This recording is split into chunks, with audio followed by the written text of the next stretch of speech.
And I can assure you and I can guarantee you on record that again I'm saying Rahul Gandhi met Tariq Rahman in London, and he is a part of the CIA and ISI conspiracy of destabilizing Bangladesh. অবিশ্বাস্য কাণ্ড। এই মুহূর্তের মনে হয় সবচেয়ে বড় খবর।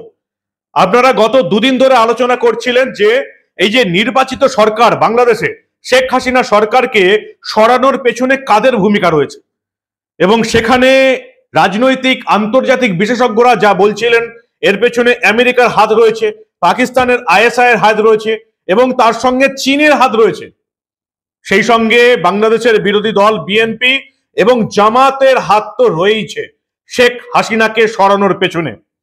কিন্তু এখন যেটা জানা যাচ্ছে, আজকে যেটা জানা যাচ্ছে, ভয়ঙ্কর কাণ্ড।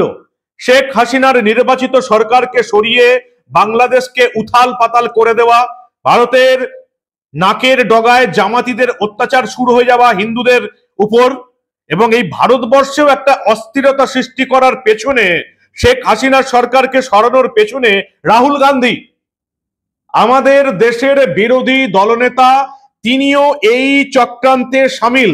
ভয়ঙ্কর ঘটনা। কারা বলছে? বাংলাদেশের সাংবাদিকরা বলছে। এই ভারতবর্ষের কোনো নেতা বলছে না, বাংলাদেশের সিনিয়র সাংবাদিকরা বলছেন শেখ হাসিনার সরকারকে হটানোর পেছনে ভারতবর্ষের বিরোধী দলনেতা, ভারতের লোকসভার বিরোধী দলনেতা, কংগ্রেস নেতা রাহুল গান্ধীর চক্রান্তও রয়েছে। ঠিক কি হলো সবটা শোনাবো। এই প্রতিবেদন শেষ অবধি দেখুন। আমি মানব, দ্য নিউজ বাংলায় আপনাদের স্বাগত জানাচ্ছি। ভয়ঙ্কর কাণ্ড। যদি এই দাবি সত্যি হয় তাহলে ভয়ঙ্কর কাণ্ড। ভারতবর্ষের কোন নেতা নেত্রী দাবি করছে না। দাবি করছেন কে? বাংলাদেশের বিখ্যাত সাংবাদিক, সিনিয়র সাংবাদিক সালাউদ্দিন শোয়েব চৌধুরী। তিনি বাংলাদেশি যে নিউজ পেপার ব্লিজ, তাদের অন্যান্য সোশ্যাল মিডিয়া এডিশনও আছে, সেই বাংলাদেশের নিউজ পেপার ব্লিজ, তার এডিটর সালাউদ্দিন শোয়েব চৌধুরী পরিষ্কার দাবি করছেন যে এই হাসিনা সরকারকে সরানোর পেছনে, এই চক্রান্তের পেছনে ভারতের বিরোধী দলনেতা, কংগ্রেস নেতা রাহুল গান্ধীর ভূমিকা রয়েছে। সালাউদ্দিন শোয়েব চৌধুরী কোথায় বললেন? রিপাবলিক টিভির শোয়ে। অর্ণব গোস্বামী, আপনারা জানেন রিপাবলিক টিভির সাংবাদিক, তার শোয়ে প্রশ্ন করার আগেই, অর্ণব গোস্বামী প্রশ্ন করেননি, প্রশ্ন করার আগেই সালাউদ্দিন শোয়েব চৌধুরী, এই ব্লিজ নিউজ পেপারের এডিটর, বোমা ফাটিয়ে দিচ্ছেন। এবং বোমা ফাটানোর পর এই নিয়ে রাজনৈতিক চুলচেরা আলোচনা শুরু হয়েছে ভারত এবং বাংলাদেশ দু দেশেই। কি বললেন সালাউদ্দিন শোয়েব চৌধুরী? তিনি পরিষ্কার বলেছেন যে বেগম খালেদা জিয়ার ছেলে তারেক রহমানের সঙ্গে, বিএনপির নেতা তারেক রহমান, খালেদা জিয়ার ছেলে এই তারেক রহমানের সঙ্গে লন্ডনে কয়েক সপ্তাহ আগেই গোপনে বৈঠক করেছেন ভারতের কংগ্রেসের নেতা রাহুল গান্ধী। এবং এই যে সালাউদ্দিন শোয়েব চৌধুরী আরো দাবি করছেন, বাংলাদেশের সিনিয়র সাংবাদিক আরো দাবি করছেন, এই যে শেখ হাসিনার নির্বাচিত সরকারকে হটানোর পেছনে যেমন পাকিস্তানের আইএসআই এর হাত রয়েছে, যেমন আমেরিকার সিআইএ এর হাত রয়েছে, তেমনি হাত রয়েছে ভারতের কংগ্রেস পার্টির রাহুল গান্ধীরও। ভয়ঙ্কর ঘটনা, ভয়ঙ্কর ঘটনা, অবিশ্বাস্য ব্যাপার। শেখ হাসিনার নির্বাচিত সরকারকে হটাতে রাহুল গান্ধীর ভূমিকা রয়েছে বলছেন বাংলাদেশের সাংবাদিক। যে ঘটনা ঘটার পর বাংলাদেশে অস্থিরতা সৃষ্টি হয়েছে, হিন্দুদের উপর অত্যাচার শুরু হয়েছে, আরো কি কি হয়েছে বলবো আপনাদের। তার আগে এই বাংলাদেশের সিনিয়র সাংবাদিক, ব্লিজ নিউজ পেপারের এডিটর সালাউদ্দিন শোয়েব চৌধুরী ঠিক কি দাবি করলেন আপনারা ভালো করে শুনুন একবার। Gandhi understood that Sheikh Hasina was having extreme friendly relations with Bharatiya Janata Party and Prime Minister Narendra Modi, and he was trying to oust that government and have his own allied government in Bangladesh, and that's what we are seeing now. And I can assure you and I can guarantee you on record that again I'm saying Rahul Gandhi met Tariq Rahman in London, and he is a part of the CIA and ISI conspiracy of destabilizing Bangladesh.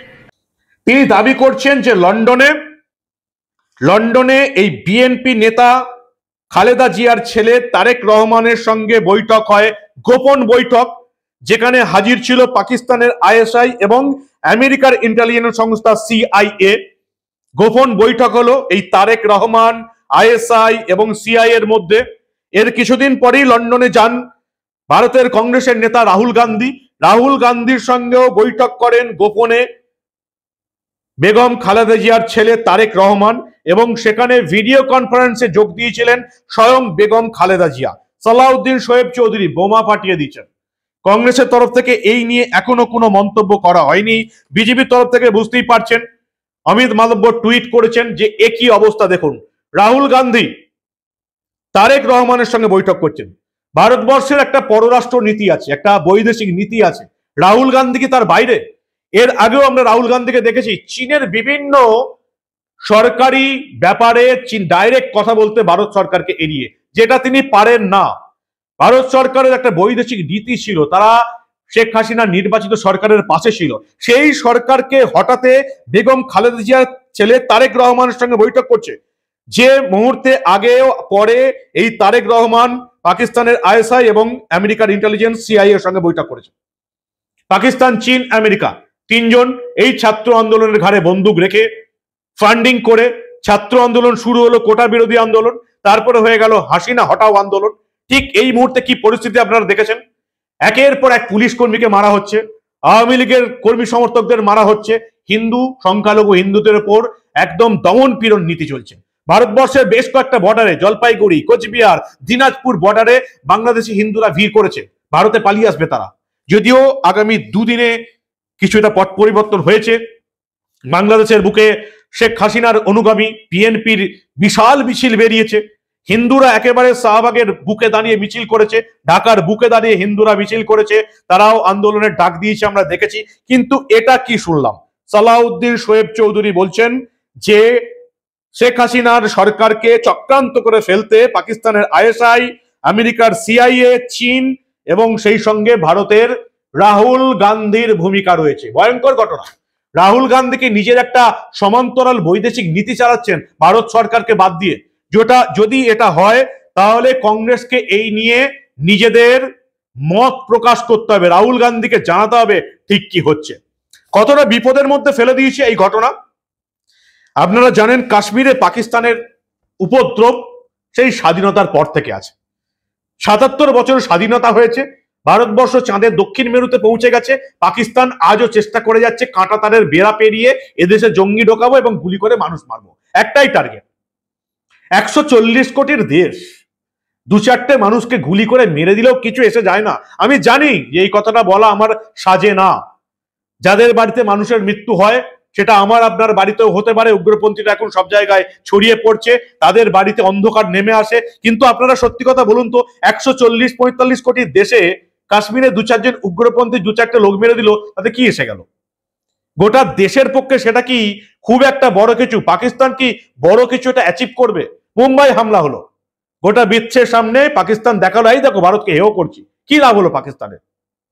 তেমনি এবার পাকিস্তানের পাশাপাশি আরো একটা ফ্রন্টে এবার এই লড়াই চলবে, গেরিলা লড়াই, লুকিয়ে লুকিয়ে লড়াই। ভারতীয় সেনার সামনে করার সাহস নেই। কিভাবে লড়াই হবে? ভারতের উত্তর পূর্বাঞ্চলের এই যে 7টা রাজ্য, যাদেরকে 7 সিস্টার্স বলা হয়, আপনারা জানেন, অসম, অরুণাচল প্রদেশ, মণিপুর, মেঘালয়, মিজোরাম, নাগাল্যান্ড এবং ত্রিপুরা, এই 7 সিস্টার যেটা একেবারে বাংলাদেশের বর্ডারে, সেখানে এবার এই ধরনের এই কাশ্মীরের মতন উপদ্রব শুরু হবে এমনটাই মনে করা হচ্ছে। বাংলাদেশের প্রধানমন্ত্রী এখন বর্তমান মোহাম্মদ ইউনূস পরিষ্কার জানিয়ে দিয়েছেন যে বাংলাদেশে যদি গোলমাল হয়, সেই গোলমালের আঁচ ছড়িয়ে পড়বে এই 7 সিস্টার্স ভারতের, হুমকি দিয়ে দিয়েছেন। এবং পরবর্তীকালে দেখা গেল বাংলাদেশ, যাদের দায়িত্ব এখন সেনাবাহিনী, তারা চুপচাপ বসে রইল এবং বাংলাদেশের প্রতিটা জেল ভেঙে কয়েদিদের, জঙ্গিদের বেরিয়ে নিয়ে আসা, ছাড়িয়ে নিয়ে আসা তারা লক্ষ্য করলো। এবং এখানে বেশ কিছু জঙ্গি যারা বেরিয়ে এসছে, তাদের টার্গেট হবে, আগেও টার্গেট ছিল, তাদের টার্গেট হবে ভারতের এই উত্তর পূর্বাঞ্চলের 7টা রাজ্য, অসম, অরুণাচল প্রদেশ, মণিপুর, মেঘালয়, মিজোরাম, নাগাল্যান্ড, ত্রিপুরা, 7 সিস্টার্স। জঙ্গিগুলোকে এই জন্যই বাংলাদেশের আর্মি মুক্তি দিল, যারা এই 7 সিস্টার্সকে অ্যাটাক করবে। কাশ্মীরে যেমন পাকিস্তান করছে, তেমনি বাংলাদেশ করবে এই 7 সিস্টার্সকে। বাংলাদেশকে অস্থিরতা সৃষ্টি হয়েছে, বাংলাদেশে ভারতবর্ষে অস্থিরতা সৃষ্টির চেষ্টা চলবে। আর এর পেছনে পাকিস্তানের আইএসআই, আমেরিকার ইন্টেলিজেন্স, চীন, এবং সেই সঙ্গে কি সত্যি ভারতবর্ষের কংগ্রেসের নেতা, ভারতের লোকসভার বিরোধী দলনেতা রাহুল গান্ধীর ভূমিকা রয়েছে? বাংলাদেশের সিনিয়র সাংবাদিকের দাবি অন্তত এমনটাই। রাহুল গান্ধীর তরফ থেকে, কংগ্রেসের তরফ থেকে কি বলা হয় সেটাই এখন দেখান। আপনারা কি বলেন? শেখ হাসিনার সরকারকে সরানোর চক্রান্তে রাহুল গান্ধী? আপনাদের মূল্যবান এবং গুরুত্বপূর্ণ মতামত জানান দা নিউজ বাংলার কমেন্ট সেকশনে। আর দেখতে থাকুন দা নিউজ বাংলা। এই রাজ্যের দুর্নীতি, রাজনীতি, দেশের খবরের পাশাপাশি আমরা বাংলাদেশের এই ধরনের কোনো খবর চেপে রাখতে দেব না।